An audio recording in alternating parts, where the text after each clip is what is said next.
Baik, Bapak Ibu sekalian, kita masuk ke tema utama kali ini tentang puasa. Mungkin kita coba aturan baru ya Bu, untuk Bapak Ibu sekalian untuk pengajian kali ini. Tanya jawabnya mau kita bikin langsung antara jamaah dengan Ustadz untuk berinteraksi. Jadi nanti di kolom chat Bapak Ibu tinggal tulis bertanya gitu, ingin bertanya, jadi nanti satu-satu sesuai urutan kami akan buka mikrofonnya agar Bapak Ibu bisa berinteraksi langsung dengan Ustadz.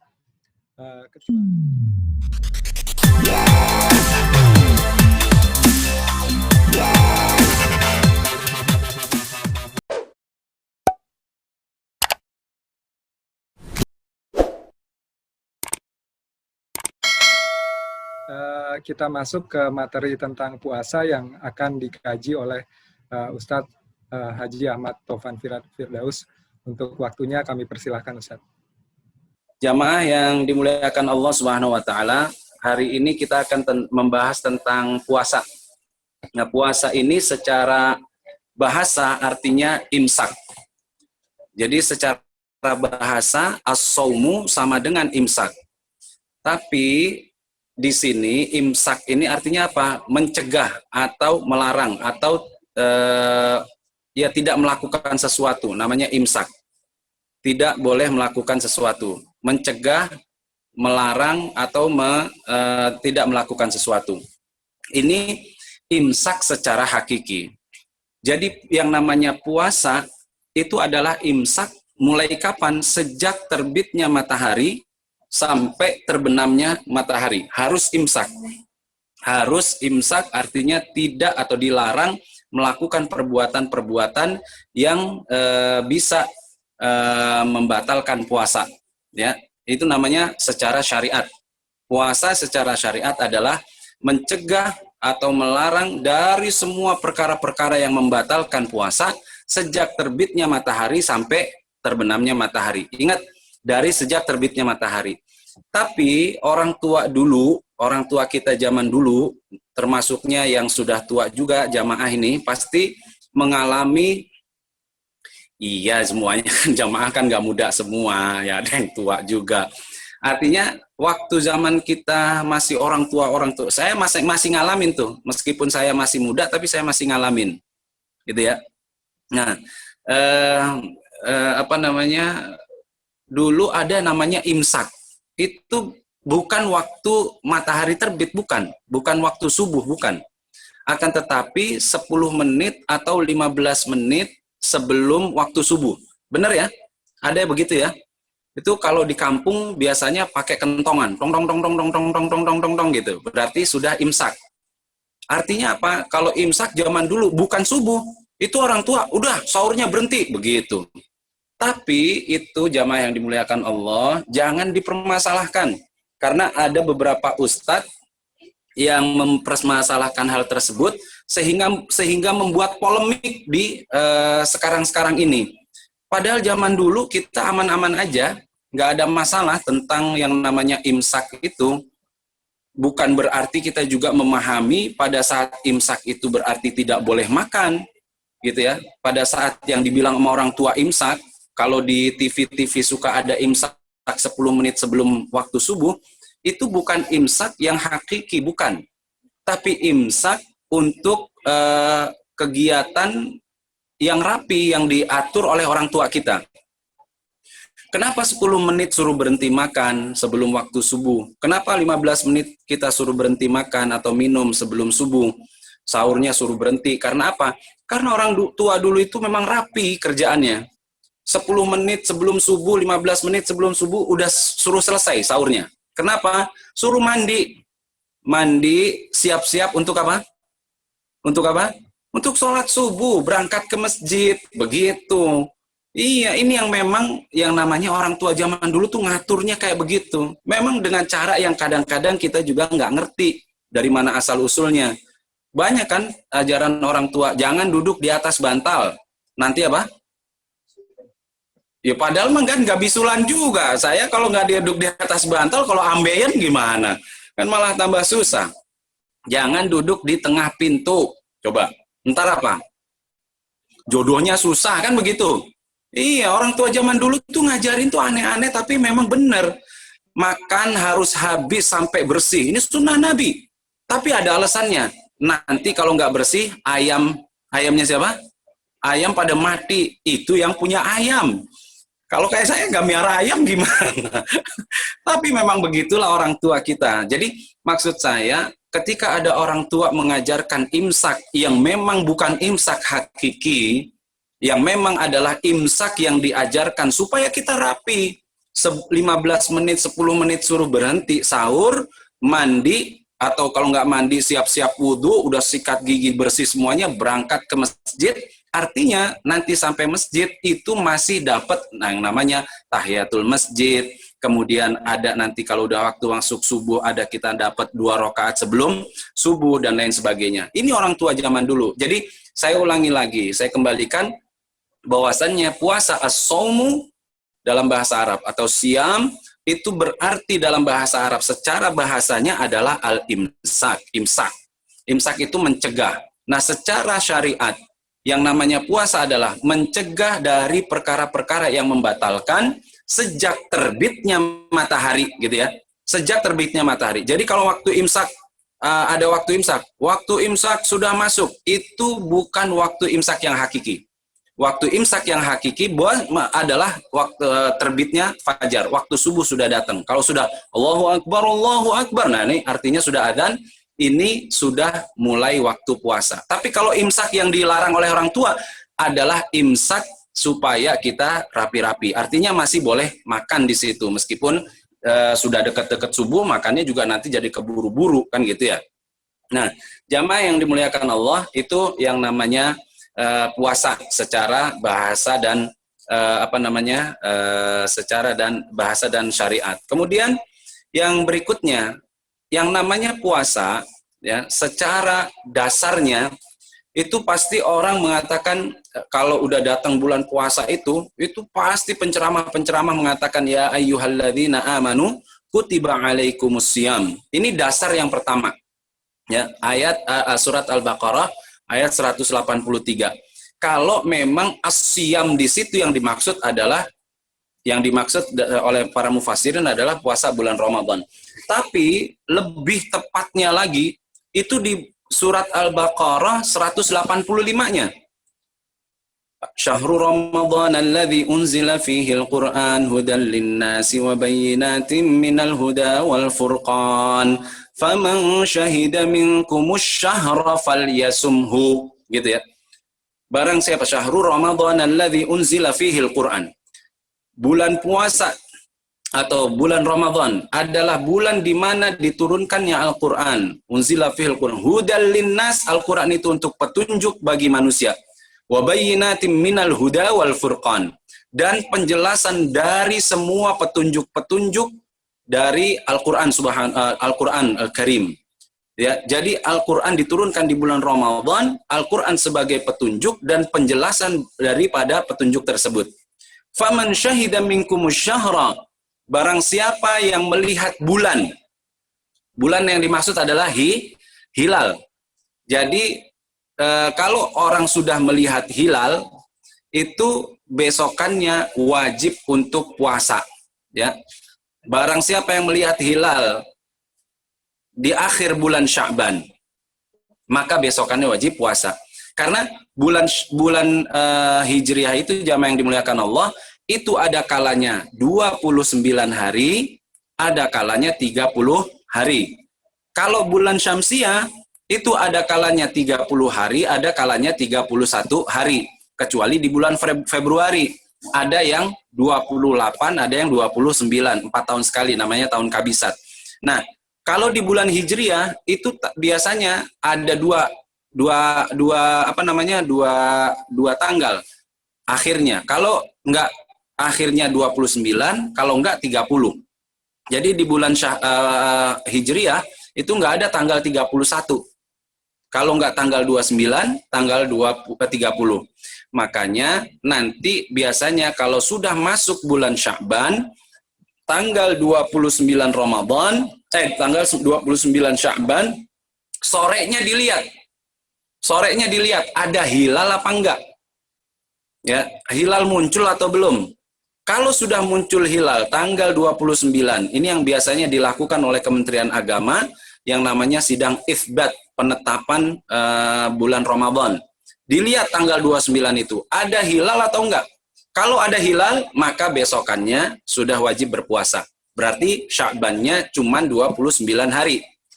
Kalau Sya'bannya tanggal 29, dilihat sore hari, enggak ada hilal, maka Sya'ban disempurnakan jadi 30 hari, baru selusannya menjadi puasa, gitu ya. Jadi dalil untuk puasa bulan Ramadan itu ada yang mengatakan ayat surat Al-Baqarah di 183. Ya ayyuhalladzina amanu, wahai orang-orang yang beriman, ditetapkan bagi kalian puasa. As-siyam di sini pakai alif lam, maksudnya adalah bulan Ramadan. Seperti yang ditetapkan orang-orang sebelum kalian. Puasa sudah ditetapkan oleh orang-orang sebelum kalian. Nah, Rasulullah juga dulu sebelum melakukan puasa Ramadan selama 30 hari, dulu sering atau tidak pernah meninggalkan yang namanya puasa Asyura. Puasa Asyura dari kata Asyarah, kalau ke-10 artinya Asyura, artinya hari ke-10 di bulan Muharram. Ya, dulu Nabi nggak pernah ninggalin itu. Ketika sampai di Madinah, sahabat-sahabat bilang bahwasannya orang Yahudi melakukan puasa Asyura, maka Rasulullah katakan demikian. Kalau memang orang Yahudi melakukannya tanggal 10, kita tahun depan akan melakukannya tanggal 9. Makanya, tapi nggak sampai tanggal 9 tahun depan, Nabi Muhammad SAW akhirnya meninggal dunia. Jadi nggak sempat untuk melakukan puasa di tanggal 9 Muharram. Makanya ada 3 pendapat. Ada yang tetap melakukan, tetap puasanya Asyura sunnahnya. Tanggal 10 Muharram. Karena Nabi pada saat mengatakan puasa tahun depan tanggal 9, ternyata beliau sudah meninggal dunia. Ada yang mengatakan, enggak, saya akan puasa tanggal 9. Karena Nabi mengatakannya, tahun depan kita puasanya tanggal 9. Gitu ya, meskipun beliau sebelum masuk tahun depan beliau sudah meninggal duluan. Ada yang sekarang kita ini menggabungkan 2 pendapat. Ya udah, Nabi pengennya tahun depan tanggal 9 Muharram, ya. Ada Nabi juga masih melakukan tanggal 10 Muharram. Jadi digabung hari Tasu'a sama hari Asyura. Tapi kalau orang zaman dulu, kalau Mbah Mun, Kiai Maimun Zubair, beliau mengadakan puasanya dari mulai tanggal 1 sampai tanggal 10.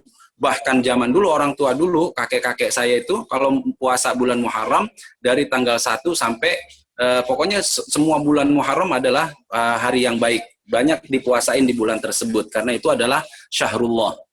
Nah, jamaah yang dimuliakan Allah, terlepas dari itu, makanya saya bilang lagi, kita tetap melakukan yang wajib adalah di bulan Ramadan. Nah, fadilah dari puasa, baik puasa yang sunnah ataupun yang wajib, yang di bulan Ramadan, itu banyak sekali fadilahnya. Yang pertama, itu nanti ada di ayat Al-Quran, surat Al-Haqqah, ayat 24. Itu Allah Subhanahu wa Ta'ala berfirman, Kulu washrabu hani'am bima aslaftum fil ayyamil khaliyah. Nanti di surga, ya mudah-mudahan kita semuanya ahli surga semuanya nih, masuk surga tanpa hisab, langsung ya. Kata Allah Subhanahu wa Ta'ala, nanti di surga Allah akan mengatakan kepada orang-orang yang ahli berpuasa, makan dan minumlah kalian hani'an dengan senikmat-nikmatnya. Apa yang kalian minta di surga ini, kalian akan makan, akan minum, terserah kalian. Kenapa sampai di surga itu disuruh makan sekenyang-kenyangnya, seenak-enaknya, senikmat-nikmatnya? Bima aslaftum fil ayyamil khaliyah. Sebab kalian dulu di bumi, waktu di dunia, telah melakukan puasa di hari-hari yang kalian lalui. Baik di bulan Ramadan ataupun di selain bulan Ramadan. Artinya, berpuasa akan mempunyai fadilah disuruh makan dan minum oleh Allah nanti di surga dengan sepuas-puasnya. Di ayat yang lain di surat Al-Ahzab ayat 35 Allah Subhanahu wa Ta'ala berfirman, was-saimina was-saimat. dan orang-orang laki-laki yang berpuasa dan juga perempuan-perempuan yang berpuasa. Wal hafizina furujahum wal hafizati wadz-dzakirina Allah katsira wadz-dzakirat. A'addallahu lahum maghfiratan. Maka Allah akan siapkan ampunan yang sangat besar bagi orang laki-laki dan perempuan yang sering berpuasa. Maka Allah akan siapkan ampunan yang sangat besar. Wa ajran azima, dan pahala yang sangat-sangat besar. Jadi artinya puasa ini adalah ibadah yang mempunyai pahala yang sangat besar. Di dalam hadis disebutkan itu orang yang puasa itu nanti punya pintu khusus di surga itu. Pintu surga ada 8. Salah satu di antaranya adalah pintu Ar-Rayyan. Tidak akan dimasuki kecuali oleh orang-orang yang ahli berpuasa. Ya, ahli puasa di situ. Orang yang ahli puasa sering berpuasa di dunia, Senin Kemis, Ayyamul Bid, sebulan 3 kali, dan lain sebagainya. Nanti ketemu hari Arafah, ada Asyura, ada Tasu'a, bulan puasa di Muharram. Di bulan Ramadan mengerjakan puasa, maka disiapkan pintu yang namanya pintu Ar-Rayyan. Kalau sudah orang ahli puasa sudah selesai masuk, maka pintu itu akan ditutup serapat-rapatnya, tidak boleh lagi ada orang yang masuk melalui pintu tersebut. Maka di dalam hadis yang lain dikatakan, amalan itu, Bapak Ibu yang dimuliakan Allah, kata Rasulullah, ada 7 macam. Ada amalan yang mewajibkan masuk surga. Apa? Yang pertama adalah orang yang mati, yang meninggal, bertemu dengan Allah, dia tidak melakukan kesyirikan apapun. Ini pasti dijamin masuk surga meskipun mampir ke neraka. Meskipun mampir ke neraka. Ya mudah-mudahan kita mah nggak mampir dah. Ya, kalau ke rumahnya Bu Rumina tuh mampir ke tempatnya bakso Mang Udin, nggak enak, nggak apa-apa. Tapi kalau nanti kita mah insya Allah masuk surga tanpa hisab gitu ya. Tapi itu yang pertama. Orang yang tidak menduakan Allah pasti dijamin masuk surga oleh Allah Subhanahu wa taala. Tapi tadi dengan catatan, meskipun nanti masuk surganya itu mampir dulu ke neraka, tapi nanti sudah dijamin, distempel bahwasannya dia ahli surga. Yang kedua, perbuatan amal yang mewajibkan masuk neraka. Orang yang meninggal dalam keadaan musyrik ini tidak akan diampuni oleh Allah Subhanahu wa taala. Kata Allah Subhanahu wa taala, "Innallaha la yaghfiru ayyushraka bih wa yaghfiru ma duna dzalika liman yasha." Bahwasannya Allah tidak akan mengampuni dosa syirik sekecil apapun. Ini hati-hati benar nih. Ini kalau Imam Zahabi dalam 70 dosa besar, dosa syirik itu adalah di pertama kali yang disebutkan dosa besar. Karena Allah nggak pernah mengampuni dosa kemusyrikan sekecil apapun, ya, sekecil apapun. Kalau dia meninggal dalam keadaan musyrik, maka Allah tidak akan mengampuni. Wa yaghfiru ma duna dzalika liman yasha. Dan Allah akan mengampuni dosa apapun. Dosa apapun. Kata Rasulullah dalam hadisnya, seandainya kata Allah Subhanahu wa taala, kalian membawa setumpuk dosa yang banyak, maka aku akan bawa rahmat ampunan yang lebih besar dan lebih banyak lagi. Dulu pernah ada yang nanya sama saya, Ustaz, kalau dosa saya ini kalau dibanding 7 gunung Himalaya, itu lebih besar dosa saya daripada 7 gunung Himalaya ditumpuk 7. Apakah kalau saya taubat diampuni Allah? Waduh, ini mah pertanyaan yang sangat mudah. Saya sudah berulang-ulang sampaikan ke jamaah bahwasannya kalau sama Allah tuh gampang. Jangankan 7 tumpuk gunung Himalaya. Kita bawa dosa sebumi, maka Allah akan bawa rahmat ampunan selangit. Itu ya. Itu saking rahmatnya Allah kepada hamba-hambanya. Yang paling gampang sama Allah.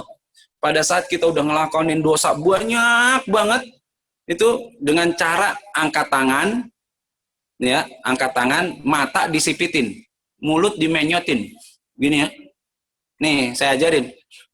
Terus bilang, ya Allah, ampuni saya, ya Allah. Itu ya, nggak ada udah. Allah itu udah malu, kata Rasulullah. Sesungguhnya Allah malu untuk tidak mengijabahi doa dari seorang hamba yang mengangkat tangannya, kemudian menyebut nama-nama Allah. Ya Allah, ya Allah, ya Rabb, ya Rabb. Meskipun malaikat waktu itu ngalang-ngalangin tuh. Doa itu dihalangin sama malaikat, tapi Allah Maha tahu. Sampai Allah katakan sama malaikat, malaikat, sampai kapan kau halangi doa hambaku itu kepadaku? Sampai kapan kau akan Kalau malaikat komplain, ya Allah nih orang banyak maksiatnya nih, banyak dosanya nih. Sudahlah, dia sudah menyebut-nyebut namaku. Aku malu kalau tidak mengampuni dia. Dan aku adalah maha rahmat. Begitu. Aku maha sayang. Kenapa kau halang-halangi? Maka ini kalau sama Allah gampang, ya. Yang susah sama manusia. Yang susah sama manusia. Ini hati-hati. Makanya taubat itu syaratnya ada 3. 1, tinggalin maksiatnya, perbuatan dosanya. Kemudian yang paling inti adalah nyesel. Ini yang kalau sama Allah nih, nyesel. Saya aduh nyesel ya Allah dulu bangun kesiangan terus. Yang ketiga, berjanji tidak akan melakukan perbuatan maksiat tersebut atau dosa tersebut. Ini kalau sama Allah. Tapi kalau sama manusia ditambah satu lagi. Ditambah satu lagi apa? Minta ridho daripada manusia tersebut. Ini ngeri Bapak Ibu yang dimuliakan Allah. Maka kata Rasulullah dulu bilang begitu Rasul. Tadruna manil muflis? Tahukah kalian siapa orang yang bangkrut? Sahabat, ya banyak yang jawab cepet-cepetan. Orang yang bangkrut adalah orang yang udah kehabisan apa-apa, nggak ada untungnya ya Rasulullah. Dagangan habis, nggak ada untung. Itu orang bangkrut ya Rasul. Oh, kata Rasulullah, bukan itu maksud saya. Maksud saya adalah orang yang bangkrut adalah orang yang melakukan ibadah, sholat. Dia umroh, dia haji, syuruknya nggak pernah tinggal. Kemudian apa lagi? Duhanya nggak pernah tinggal. Kemudian sholat tahajudnya nggak pernah tinggal. Sedekahnya tiap hari, ya. Tapi mendolimi si fulan, tapi memukul si fulan, tapi ini si fulan bikin tanggul setinggi-tingginya sehingga orang motor yang lewat itu murnya pada copot semuanya. Nanam pohonnya daunnya masuk ke tetangga. Itu yang bakal jadi rugi. Iya. Ada punya mobil nggak punya garasi, parkirnya di tengah jalan, iya, mengganggu hak umum. Ini juga bakal nanti akan dituntut kata Rasulullah. Maka nanti di yaumil qiyamah, jangankan orang seperti itu, sampai kambing yang nyeruduk kambing yang lain nanti akan dihisap. Ngantri orang nanti datang kepada orang tersebut. Ya Allah, dulu saya pernah kerja sama dia, tapi bayaran saya nggak digaji, nggak dibayar kepada saya ya Allah. Maka saya minta keadilanmu. Apa yang kau inginkan? Saya minta kebaikannya. Kebaikannya bertumpuk pada saat itu. Maka di satu, nih ambil kebaikannya untukmu. Satu lagi datang, ya Allah, dulu saya sering lewat depan rumah dia. Bikin tanggulnya pakai balok ya Allah. Motor saya udah eprek-eprek. Setiap lewat situ murin pada jatuh. Spion pada pecah. Ya Allah, nih gara-gara dia bikin tanggul yang gede-gede ya Allah. Saya minta keadilanmu. Lalu kau minta apa? Saya minta kebaikan dia ya Allah. Maka diambil pahalanya untuk orang tersebut. Datang lagi orang. Ya Allah, dulu saya punya motor asal mau masuk rumah susah. Karena ada depan rumahnya ada mobil. Yang dia punya mobil 2. Garasinya cuma 1. Parkirnya di luar. Saya susah ya Allah. Lalu kau minta apa? Saya minta keadilan. Minta apa? Kebaikannya. Diambil terus. Ya Allah, dulu dia punya pohon jambu. Pohon jambunya, daunnya masuk ke rumah saya terus. Boro-boro nanam pohon jambunya, ngerasain jambunya juga nggak pernah, kalau panen juga nggak pernah dibagi. Ya Allah, saya minta keadilan. Apa keadilan? Saya minta kebaikan. Yuk, dan begitu dan seterusnya. Sampai akhirnya kata Rasulullah, orang yang punya kebaikan tersebut akhirnya tidak punya pahala. Tapi orang yang ngantri masih banyak. Ya Allah, dulu dia kerja di tempat saya, tapi dia ngambilin pulpen saya terus ya Allah. Saya beli pulpen 1 box, hilang terus ya Allah. Ternyata dibawain buat anaknya. Atau enggak sengaja. Ini, ya Allah, dulu saya beli sendal jepit. Iya, saya asal ke masjid, sendal jepit baru saya. Jadi buluk ya Allah. Begitu. Ini dia yang ngambil ya Allah. Ini habis. Kata Allah, dia sudah nggak punya kebaikan lagi. Lalu apa? Timpakan dosa saya untuk dia. Ini orang yang rugi begitu. Kata Rasulullah, itu ya, orang yang punya pahala sangat banyak akhirnya bangkrut karena kebanyakan zalim kepada manusia. Ini orang yang bangkrut. Dan lagi-lagi saya kembali bahwasannya ada 2, yang pertama mewajibkan masuk surga, yang kedua mewajibkan masuk neraka orang yang syirik. Ini hati-hati. Banyak orang sekarang nggak kuat sama dunia, akhirnya datang ke orang pinter. Orang yang datang ke orang pinter berarti orang apa? Orang nggak pinter. Iya, jangan sampai kayak begitu. Ada yang punya toko, setiap pagi nyiramin air garam. Ada yang punya toko, ditaruh di depan tokonya, yang kucing begini-gini tuh. Biar apa? Katanya hoki. Ada orang percaya dengan ramalan bintang. Oh, bintang kamu apa? Leo, asmara. Kamu dengan dia sedang tidak akur. Begitu. Keuangan. Kayaknya kamu lagi nggak punya duit, emang lagi nggak kerja, belum lagi corona kayak begini. Iya, kau percaya. Maka kata Rasulullah, man ataka hinan, barang siapa yang datang ke dukun, nih datang ke dukun, maka sholatnya 40 hari, 40 malam tidak diterima oleh Allah Subhanahu wa taala. Itu kalau sholat, bayangin. Itu kalau apa? Kalau sholat. Kalau nggak sholat, luar biasa udah. Kalau nggak, waduh, jangan deh. Makanya kita hidup normal aja, ya. Sihir itu pasti ada. Sihir itu ada, tapi kalau kita percaya sama Allah, insya Allah sihir itu tidak akan mempengaruhi kita. Kalaupun kita terpengaruh atau terkena sihir, jangan dibilang sihir itu nggak ada. Rasulullah juga pernah kena sihir. Kalau kita terkena pun, maka kita termasuk orang-orang yang masih aman. Jangan kalau kita nanti kena sihir, akhirnya kita datang ke orang pinter, pakai sihir lagi. Ini namanya kufur dibalas dengan kekufuran, nggak boleh. Ya, makanya syirik ini adalah amalan yang mewajibkan orang masuk ke dalam neraka. Ada amalan yang dibalas cuman segitu aja. Apa itu? Orang yang melakukan kejahatan, maksiat. Itu saking rahmatnya Allah, saking sebab Nabi Muhammad, Rasulullah bilang, barang siapa yang melakukan keburukan akan dibalas dengan keburukan yang sama. Satu cuman. Ya.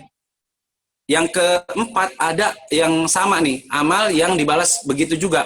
Orang yang niat melakukan perbuatan baik itu akan dibalas dengan niatnya, ya. Satu misalnya, saya nanti mau pengajian, mau ikut pengajian virtual. Dengan niat aja itu sudah dikasih ganjaran atau pahala satu. Nah kalau yang kelima ini, ya kan saya bilang tadi ada 7 amalan. Yang kelima, kalau ada orang melakukan kebaikan itu, maka akan dilipat gandakan 10 kali lipat. Ada pahala yang keenam yang berpahala 700 kali lipat. Ya, 100 sampai 700 kali lipat. Apa itu? Adalah amalan orang-orang yang sedekah dan lain sebagainya. Ya, amal baik bukan cuma 10 akan tetapi bisa dilipat gandakan sampai 100 atau 700 kali lipat. Ada amalan yang kata Rasulullah tidak bisa dihitung pahalanya. Hanya Allah yang tahu pahalanya seberapa. Tidak lain adalah berpuasa. Nah, kata Rasulullah, Allah Subhanahu berfirman, berkata dalam hadis qudsinya, as-saumuli, yang namanya puasa itu untukku. Hamba-hambaku meninggalkan minuman dan makanannya karenaku, maka nanti aku yang akan membalasnya. Ya, puasa itu buat Allah. Bisa nggak Bapak Ibu misalnya di bulan Ramadan masuk ke dalam kamar, ya sebelum masuk ke dalam kamar beli nasi padang dulu yang agak jauhan, ya di warung padang apa misalnya gitu ya, pakai tunjang, pakai paru, sama pakai yang enak pakai apa ya, pakai telur balado. Jam 10 beli, ya masuk ke dalam kamar, kunci kamarnya sama air dingin. Bulan puasa Ramadan bisa nggak begitu? Masuk kamar, dikunci kamarnya, makan sekenyang-kenyangnya, minum sekenyang-kenyangnya, habis itu keluar, terus pura-pura lemes. Bisa nggak gitu? Bisa. Iya, Chandra bisa aja dia kumur-kumur 3 kali, keluarnya cuma sekali. Bisa. Nggak ada yang tahu juga. Tapi itulah hebatnya berpuasa, kata Rasulullah. Allah Subhanahu wa taala bilang, hambaku meninggalkan makanan dan minumnya karenaku. Maka ini adalah amalan yang ketujuh, amalan yang tidak bisa diketahui pahalanya kecuali oleh Allah Subhanahu wa taala. Ya, jamaah yang dimuliakan Allah, ini fadilah dari orang berpuasa. Nah, Bapak Ibu yang dimuliakan Allah, orang berpuasa itu ya dimasukkan di dalam orang tersebut yang namanya sifat-sifat malaikat. Makanya Rasulullah bersabda, man qama ramadhana imanan wahtisaban. Barang siapa yang mendirikan bulan Ramadan dengan iman, wahtisaban, dan menghitung-hitung. Menghitung-hitungnya apa maksudnya? Yang ada yang mengatakan berikhtisab, muhasabah. Saya dulu begini-begini, maka saya memperbaiki. Maka iman ada juga yang ikhtisaban, menghitung-hitung itu dihitung. Dari mulai sejak terbitnya matahari sampai terbenamnya matahari, terus sholat dan sebagainya, malamnya mau tidur ngitung. Saya tadi ngapain aja ya? Habis subuh, saya imsak sudah berhenti. Sahur. Sahur sunnah. Namanya sahur adalah perbuatan sunnah. Kemudian saya berangkat ke masjid sholat berjamaah. Sampai di masjid saya sholat 2 rakaat sebelum subuh. Terus saya sholat subuh berjamaah. Terus ada pengajian saya ikutin. Sampai matahari tinggi, sampai syuruk. Akhirnya saya sholat syuruk. Habis sholat syuruk, saya sholat duha. Sholat duha. Setelah sholat duha, kemudian saya apa lagi? Istirahat. Habis istirahat, waktu mau zuhur, saya buka Al-Quran, bangun, baca Al-Quran, pergi ke masjid, sholat zuhur berjamaah. Kemudian habis itu saya baca lagi Al-Quran. Terus nunggu sampai asar. Ya. Terus begitu. Habis maghrib saya ngapain? Habis buka saya begini. Habis sholat isya saya berjamaah, kemudian saya sholat tarawih berjamaah 20 rakaat. Kemudian habis 20 rakaat saya sholat sunnah witir. Habis itu saya niat dan lain sebagainya. Nah, itu ngitung-ngitung itu. Makanya sampai dikatakan oleh Rasulullah, tidurnya orang yang berpuasa adalah ibadah. Tapi tidur yang kayak begitu bukan tidurnya kayak Sugi. Sugi mah ngitung, kata Ustadz, ngajinya pas ngantuk itu. Sambil liar gitu. Tidurnya orang berpuasa adalah ibadah. Akhirnya dia tidur aja setiap puasa itu. Habis subuh tidur. Bangun mau asar, sholat duhur udah deket mau asar, habis itu sholat asar langsung tidur lagi sampai jam 5. Begitu jam 5 ngabuburit, bangun tuh ngabuburit, habis ngabuburit buka, habis buka tidur lagi. Wah, ini namanya kalau tidur terus, Gi, kata Ustadz begitu. Yang namanya tidur di bulan Ramadan adalah apa? Ibadah. Gimana sih, Gi? Kayak tidurnya begitu mah nggak ibadah. Tidur yang beribadah itu tadi, dari mulai malamnya udah tahajud, subuhnya ikut berjamaah, nungguin sampai duha, kemudian capek tidur. Nah, tidurnya, jangankan tidurnya, ngoroknya dihitung sebagai tasbih. Orang bertasbih. Ya, ini sangat, makanya Rasulullah katakan, orang kok keluar di bulan Ramadan nggak diampuni dosanya, itu orang yang sangat rugi. Orang yang sangat rugi, ya. Aneh orang yang tidak mendapatkan ampunan di bulan Ramadan, karena Allah begitu hebatnya melelang pahalanya di bulan Ramadan, sampai dikatakan oleh Rasulullah bahwasannya Ar-Rajab syahrullah, yang namanya bulan Rajab adalah bulannya Allah. Wa Sya'ban syahri, dan bulan Sya'ban adalah bulanku, kata Rasulullah. Karena Rasulullah sebelum bulan puasa itu banyak puasa di bulan Sya'ban.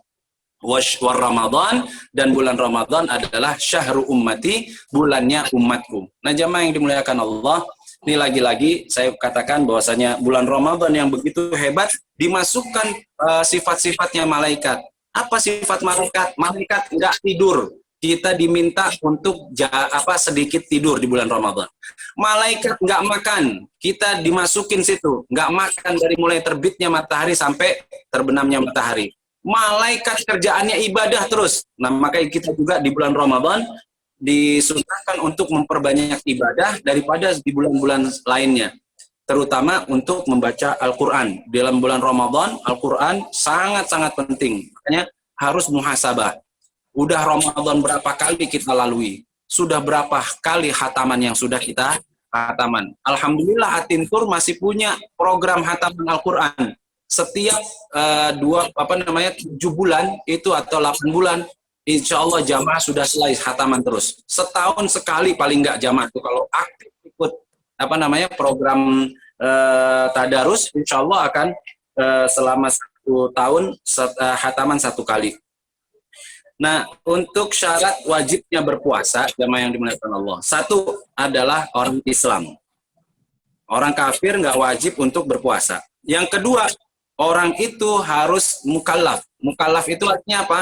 Orangnya sudah baligh dan berakal. Jadi anak kecil, orang gila itu nggak wajib untuk berpuasa. Yang ketiga, mampu untuk melakukan puasa. ya, mampu untuk melakukan puasa.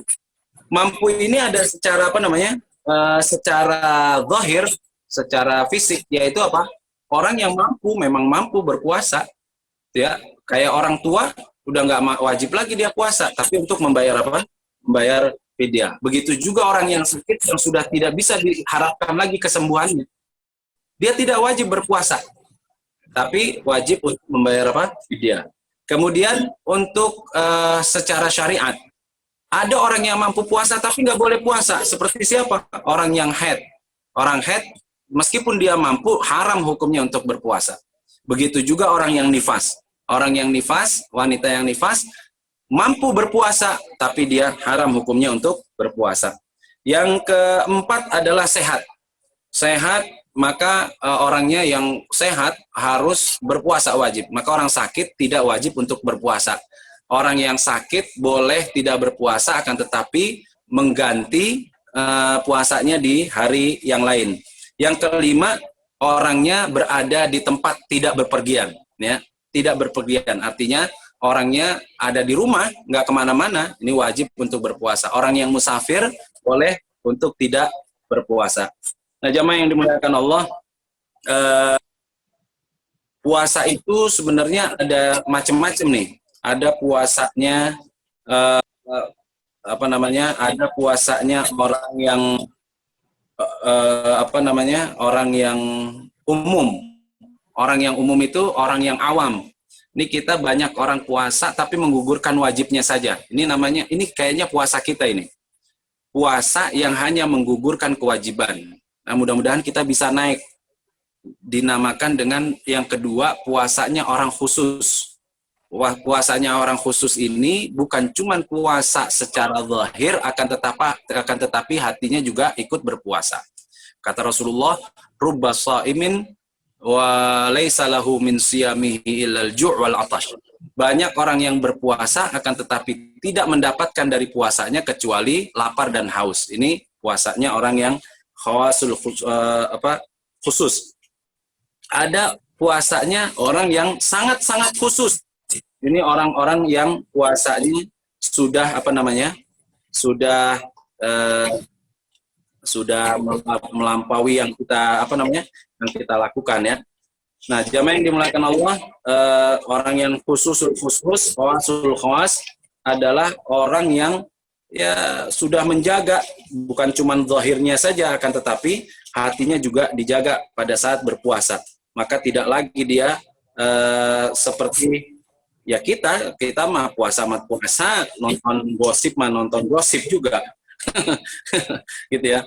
Nah, rukunnya puasa ada 2. Rukunnya puasa ada berapa? Ada 2. Yang pertama, niat. Niat ini, puasa kan ada 2 macam. Ada puasa yang wajib, ada puasa yang sunnah. Nah, kalau puasa wajib, jamaah yang dimuliakan Allah, wajib setiap hari untuk niat di malam hari sebelum berpuasanya besok. Kalau malamnya dia tidak niat, maka besoknya dia tetap wajib puasa, akan tetapi puasa itu tidak dihitung. Dia harus menggantikan di hari yang lainnya. Ingat ya, ini niat. Niat orangnya, makanya ikutin. Makanya ada yang, meskipun sudah di awal waktunya dia sudah niatnya secara keseluruhan. Saya niat puasa selama 1 bulan. Itu tidak menggugurkan kalau dia lupa besokannya. Karena niat itu wajib untuk setiap hari. Setiap hari dia harus niat. Kalau pada 1 hari malamnya dia tidak niat, maka besokannya dia tetap harus berpuasa, akan tetapi puasa itu tidak dihitung dan wajib untuk diqadha di lain waktu. Yang kedua daripada rukunnya adalah menjaga menjaga dari perkara-perkara yang membatalkan puasa. Jadi jamaah yang dimuliakan Allah, rukun yang kedua meninggalkan perkara-perkara yang membatalkan puasa. Fala yabtulu shaumuhu idza aftara nasiyan mukrahan. Ya, tapi kalau lupa nggak masalah tuh. Yang batalin puasa ya makan, minum, berjima, memasukkan sesuatu dari lubang-lubang yang jelas, dari mata, dari mulut, dari hidung, dari kuping, ya. Suntik kalau memang sengaja untuk memperkuat juga tidak boleh membatalkan puasa tuh. Ya, nah, kalau lupa nih, kalau lupa nggak masalah tuh. Waktu bulan Ramadan lupa dia puasa. Nah, namanya juga lupa. Kalau lupa nggak ingat. Begitu di meja ada nasi padang. Waduh, mantep. Makan blok. Jangan lupa. Sekalian kalau lupa sama minumnya. Lah kalau misalnya lupa cuman setengah bungkus, nggak minum, seret. Namanya seret. Itu minum, blok udah minum enak, baru ingat, ya Allah, puasa nih. Ini adalah rahmat dari Allah. Lupa tidak membatalkan puasa. Terusin puasanya. Asal yang nyelip-nyelip jangan diapain? Jangan diterusin. Aduh, ada daging nyelip. Ya, diterusin jangan, gitu ya. Dah, berhenti, kumur-kumur, bersih, dan lain sebagainya, supaya tidak ada yang membatalkan puasa. Nah, jamaah yang dimuliakan Allah, sunnah-sunnahnya dalam puasa banyak sekali, yaitu mendahulukan buka. Jadi kalau buka, tek, Allahu Akbar, buru-buru buka. Ya, mengakhirkan sahur, ini juga sunnah. Jadi sahur yang bagus bukan jam 12 malam, jam 10 malam, bukan. Kalau udah mau deket-deket subuh, itu yang terbaik. Ya, mengakhirkan sahur. Buka dengan dengan kurma, ganjil. Kalau nggak ada pakai air. Kalau nggak ada pakai yang manis. Yang manis itu seperti apa? Ada yang madu, ada anggur, atau yang di pakai ya teh manis dan lain sebagainya. Terus doa itu juga pada saat buka, ya, pada saat buka doa itu sunnah, nggak usah dipermasalahkan. Allahumma laka sumtu wa bika amantu, itu adalah doa yang diperbolehkan. Ada yang sekarang ini ada doa yang sekarang itu laka sumtu salah. Yang benar adalah zahabadz dhama wabtallatil uruq wa thabatal ajru insyaallah. Boleh, digabungin juga boleh. Itu boleh, yang itu juga boleh. Kemudian yang ya baca Al-Qur'an yang banyak, melakukan sholat tarawih, masuknya ya. Sholat tarawih, Bapak Ibu yang dimuliakan Allah, jangan kurang dari 20 dah. Karena Rasulullah itu bilangnya apa? Kalau kau mau menemaniku di surga, maka perbanyaklah sujud. Di bulan Ramadan kerjain deh 20. Ya, itu aja sedikit itu. Ada yang Ramadan itu tarawih itu ada yang 20 rakaat, kalau Imam Malik 30 rakaat, ada yang 41 rakaat, ada yang 51 rakaat, 38 rakaat, ya. Ada yang 50 rakaat, itu Khalifah Umar bin Abdul Aziz. Jadi jangan dipermasalahkan tentang bilangan sholat tarawih. Dan banyak sunnah yang lainnya di bulan puasa. Saya pikir untuk sementara itu dulu, nanti bisa sambil kita tanya jawab. Terima kasih.